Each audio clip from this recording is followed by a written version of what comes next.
We are starting off number 1. A line with a slope of negative 0.2 passes through the point 11.5.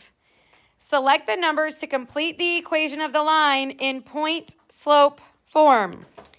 So this point-slope form is on that reference sheet. It's not labeled point-slope, but it is there for you. And as a reminder, point-slope is that y minus y1 is equal to m times x minus x1.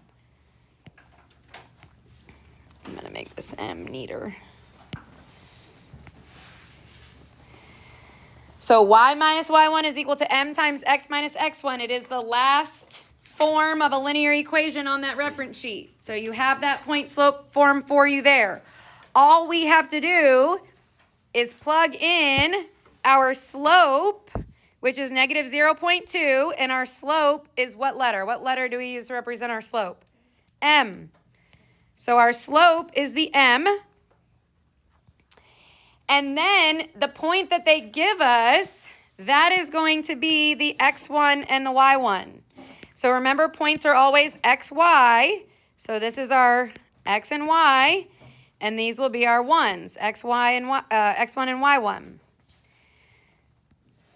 So if I were plugging these into the equation, then this first part, you can see it's got the y minus. Well, that's where we plug in the y1. What's the y1? 5. So it'd be y minus the 5 equals, the next part is the m. What did we say was the m? The negative 0.2.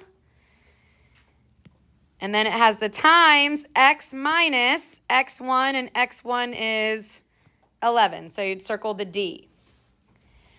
So all they had you do in that problem was, could you correctly put the slope and the point in the right spot? And then that's it. You don't have to simplify it. You don't have to do anything. It's just, can you plug them into the right place? Do you know what goes where? Okay? Yes? You only got like 2 right on the quiz. Is it like partial? It should.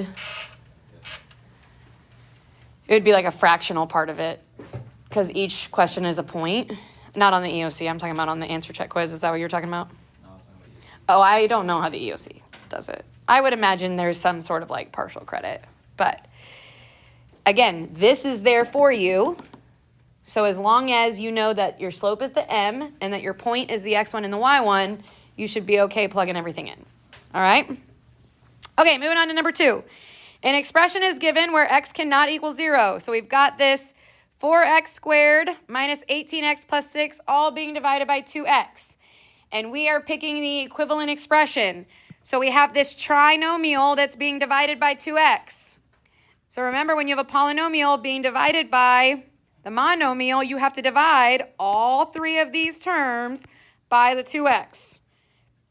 So you would do 4x squared divided by the 2x, negative 18x divided by 2x, and you have to do the positive 6 divided by the 2x. And when we divide, we will divide the coefficients, but what is the exponent rules? What do we do with the exponents? Subtract them. Very good. So 4 divided by 2 would be 2, but then when I subtract 2 minus 1, well, that just leaves me with x to the first, or just x. Then I would do negative 18 divided by 2, which would give me negative 9. And then what happens when I do x divided by x? They cancel out. Great job. And then I would do 6 divided by 2, which is what? 3. But I cannot forget about this x. Since there is no variable up here for me to simplify it with, I just leave it down there in the denominator. Very good. So that means my correct answer is A. All right, so this is one of those questions where you literally could probably use your reference sheet to help you, but maybe you don't have to because we've talked about it so much. An equation is given. Y is equal to x minus 3 squared plus 1. Which type of function does this represent? How do we know? Very good. Because it has this 2 exponent, that's how we know that it is quadratic. A cubic function we've never even talked about, so please don't let yourself get confused by like those distractors. Exponential, how do we know it's an exponential equation? X is the exponent. Very good. And then we've also not really looked at square root functions, so that's also just a distractor. Don't be distracted by it. Okay. Number 4, a function is given. H of x is equal to 1/5 times x squared. How can h of 15 be evaluated? So remember what this function notation means. If I'm trying to find or evaluate h of 15, it wants to know what's the output when the input is 15. So if x equals 15, what am I getting out of it? So if this is the function that I'm evaluating, again, that number in the parentheses is the number you're plugging in for x. So if I were to try to find the value, I would do the 1/5 times the 15 squared. Plugging in the 15 for where x is. So whatever is in here is we're gonna plug in for x, right? With this function notation. Now, we don't even actually have to solve it. It just says, how can we evaluate it? So A says, by multiplying 1/5 by the square of 15. So if you think about order of operations and I'm looking at how I've plugged it in here, what would I do first? Order of operations, what do I do first here? I have to do the parentheses. I have to do the exponent. I have to square it first. So if I were to square 15, I would get, I'm just going to tell you, it's 225. So order of operations, we'd square it, and then after we square it, then what? Then we'd multiply it by the 1/5. So A says by multiplying 1/5 by the square of 15.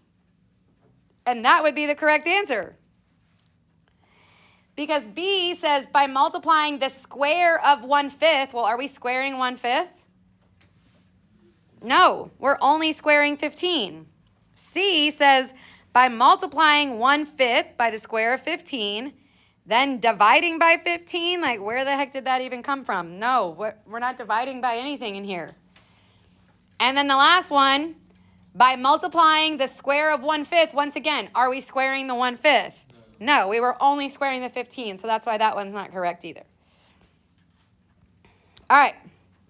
Number 5, nice and easy because we just did this. Maribel asked a random group of upper class students at her school which grade they are in and how they travel to school in the morning. The data are shown in this segmented bar chart. Which pair of terms describes the data?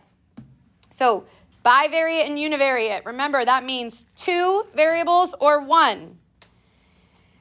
So first decide, how many variables is she looking at here? 2. How do you get to school? And are you 11th or 12th grade? 2 different variables. So it's not this. Now, is what she's asking about, are those categories or is it something that can be counted? It's categories. So the correct answer is B. Numerical data would be something that's measured, right? Your height, your shoe size, something like that. Okay, very good. Moving right along. Number 6. Oh yay, factoring. An expression is given, 42 r to the third power s squared minus 35 r squared s to the third power. Which expression is equivalent? So we are factoring here. If you look at all these answers, when we factor, we're doing the opposite of the distributive property. So we're trying to figure out what times what gets me back to this, right? So if I'm doing that in reverse, I'm going to divide out. What can I divide out of each of those terms? So if I look at 42 and negative 35, what's the largest number that 42 and negative 35 are divisible by? 7. And the answers give that away, right? Good. Use those. You're like, okay, it's got to be 7. Now we have to look at our powers. So if r to the third power means r times r, and r squared means r times r, how many r's can we take away from each of these? What's the most? 2. So r squared, because that means we can take these two and these two.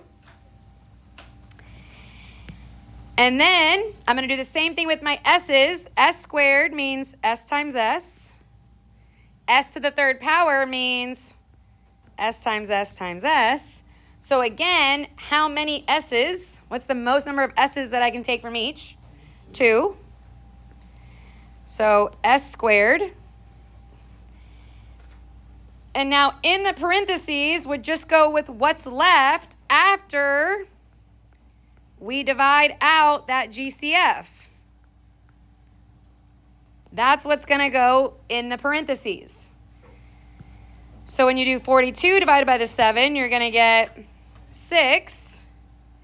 And we already took out these two r's, and we already took out these two s's, which means all I have left is r, which again, even or if you think about it with the dividing, 3 minus 2 leaves me with 1 r, and then these s's would cancel out. Everybody with me there? And then the negative 35 divided by the 7 would leave me with negative 5. Again, we factored these out. We factored these out. All it left me with is 1s. So there's my final answer, which is C.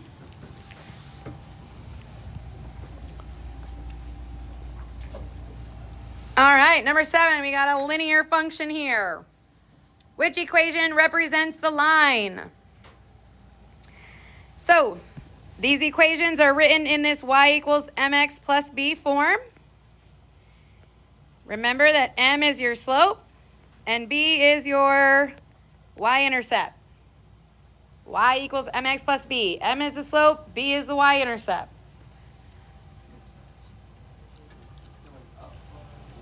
How'd you know that? Okay, so right away, Ryder's like, well, I'm going to find the slope of this line. So he put maybe a point right here and right here maybe. And he's going to count rise over run because my slope is rise over run. 1, 2, 3, 4, 5. And then run 1, 2, 3. You're about to get another piece of candy, Ryder, because that was so good. So yes, the correct slope that he just found is 5 over 3. So you said it cannot be A and it cannot be B. So now what's the only difference between C and D? Is the y-intercept, is this B value positive or negative? Which means the correct answer is D. Dog. I know, that was really good. Like right away you knew like how to find the slope. That's awesome. Okay. Couple more. We just did ones like this as well. So maybe, hopefully we'll be good. Darren collects data on the U.S. population from 1920 to 2020. He graphs the population and the number of years since 1920 in the scatter plot shown. He determines the equation of line of best fit to be y equals 2.33x plus 92.05, where y represents the population and x represents the number of years since 1920. So once again, you guys are being given the equation. The word problem tells you what x and y represent. And it says, based on Darren's model, what is the projected U.S. population in millions of people for 2040? So this is the model that they want you to use. And they want you to find the population, which is y. So in order to find y, that means we got to plug something in. And this x is the number of years since 1920. So if it's 2040, how many years has it been since 1920? And if you don't know that, how could you figure it out? Some people are doing it, which is great. Yes, and you did that how? Exactly, 2040 minus 1920, and you get 120. So the number of years that we're looking for is at 120 years. And that's our x value. So we're going to use this and do our very fun algebra where we're plugging it in, because that's algebra, people. Plug stuff in. 2.33 times the 120 plus 92.05. Make sure we're using order of operations here where we multiply first and then add.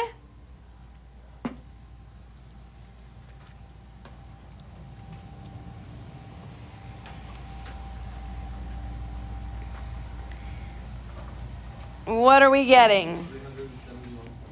371.65. Very good.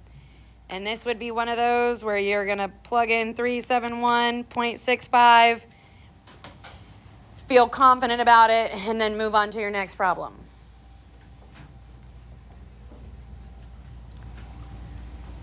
All right, 2 more. And number 10 is easy, so we're almost done. Number 9, I didn't put a section with number 9 because it's a systems of equations and an inequality, which we never kind of looked at together, but it's another one of those questions where everything you need to know they give you. You just have to be able to interpret it correctly, okay?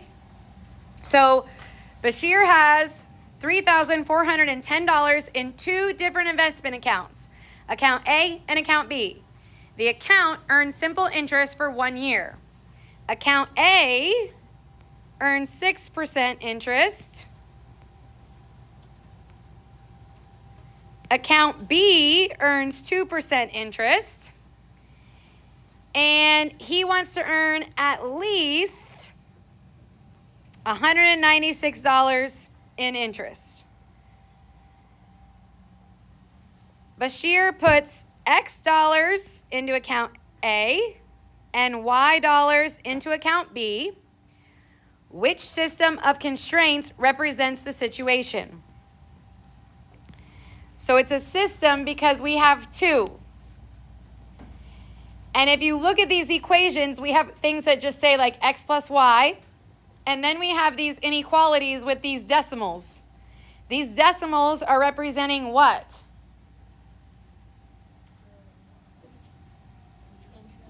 The percentage, right? Very good. The interest. Good. So 6% is 0.06. 2% is 0.02. And this word at least is why we have those inequality signs. Because at least, if you have to be at least 16 to drive a car, what inequality sign would that be? Greater than or equal to, exactly, at least. So this is going to be one of those constraints that we're looking at, and this is what our inequality sign is going to be with. So it's definitely not going to be C or D because the inequality sign is not with the percentages, is not with the interest, and the inequality sign has to be with the interest. So it's going to be one of these. So they both have the X plus Y is equal to 3,410. That's because he puts however much into A, however much into B, but he invested a total of this. So that's what that first equation is. The only difference between A and B is that this has the 0.02 with X, and this has the 0.02 with Y. So look, X is account A. So account A needs to be with the 0.06 with the X, and Y is with account B, so that Y needs to be with the 0.02, which means the correct answer is B. So you see how, there was really no math to be done. It was just, can you take and interpret the information that they're giving you? Okay? All right, last one, and it's easy. Here we go, number 10. A rental company charges $2 per hour to rent a bicycle. A table showing the price of renting one bicycle for different amounts of times is shown. 1 hour, $2. 2 hours, 4 hours. 3, 6. Which type of function Model's the price of renting a bike.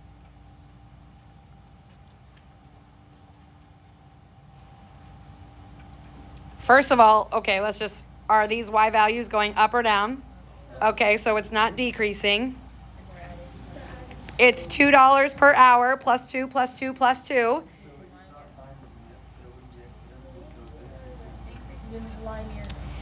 Linear, very good. Increasing, linear, exponential. Remember, that's when we multiply. We're doubling or tripling or quadrupling. This is just plus $2 more, plus $2 more, plus $2 more. Okay?